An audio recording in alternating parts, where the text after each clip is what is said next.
try it. I guess let's spin it to something that's more useful. Okay. Give me a topic. Social media and information. I think my thing right now, if there's something that I can instill upon people, it's that really try to do your best to be honest with yourself about where your opinion is valuable and what's valuable about the things that you decide to share with people. Whether it has value, whether you bring value to it, and whether you're an expert in the things that you're disseminating. Being responsible about the information that you share.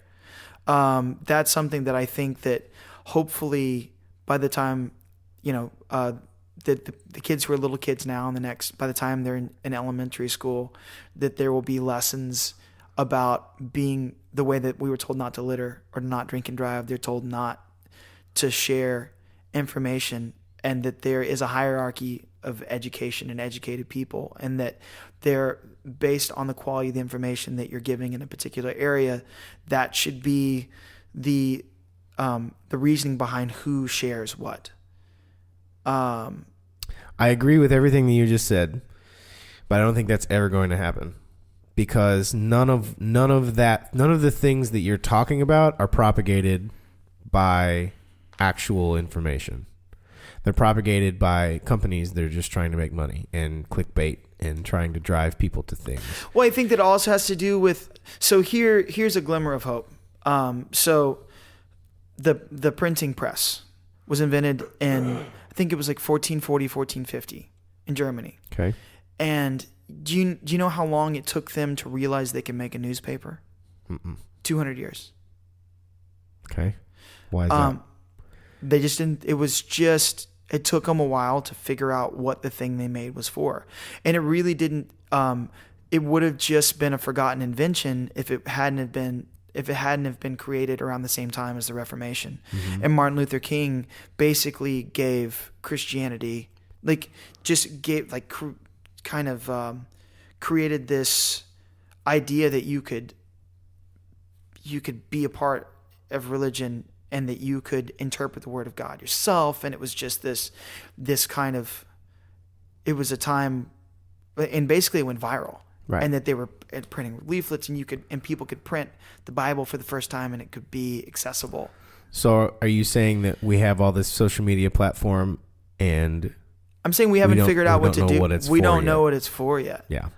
I think that it's all our most primal and basic instincts that are driving this thing. Yeah, for sure. And it gives everyone a voice. It gives unheard masses opinions and voices, which is not necessarily a good thing all the time. It gives anyone the opportunity to say anything that they want to say completely unchecked. And that's why you have viral videos about flat earth conspiracy that are 30 minutes long, and they're spouting off what they're telling people are facts, and they're just blatantly not. And then they can control who comments. And so if you put a comment in there saying, here's why this is wrong, they'll just delete it. So there's 1,000 comments of people agreeing with them and no comments of anyone not. Yeah, there was a friend of mine who's very intelligent told me this. So I didn't read this myself, so I don't know if it's true. And I don't want to disseminate, information that's not correct. But I was told that Webster's word of the year this year is post-truth, which is the name of the era that we're in. That's terrifying. Yeah, we're in the post-truth era. Well, I think that everything that you said, that the children need to be taught these things and people need to be very careful about information that they spew.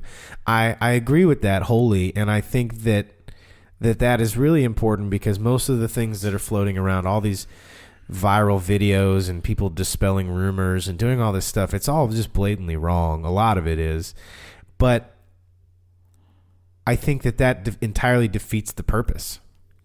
And I think that the faction of people that you're talking about, the intelligent people who are actively seeking the truth and want to be proven wrong and want to have knowledge and fact, I don't think they're the same people that are sitting around on Snapchat worrying about what Kim Kardashian is doing. We have and it's a much smaller group of people. I think that there was a study, I forget the name of it, that was done recently, and it showed that the less intelligent you are, the more you think you know, and the smarter you are, the less you think you know. And Yeah, that's for sure. that is like, it's a real paradox. Yeah. That it's kind of a small man syndrome, where the less that you're able to understand things, the more you attach to particular ideas, whether Sure. they're right or not. But I also think that we're about to have to tackle some serious problems. We just keep on kicking the can down the road. And I think that if we, if there's not a World War III, which let's not even go there. If that doesn't happen, and if we can maintain some semblance of peace in the physical world, I'm sure that we're going to get into some crazy cyber terrorism stuff.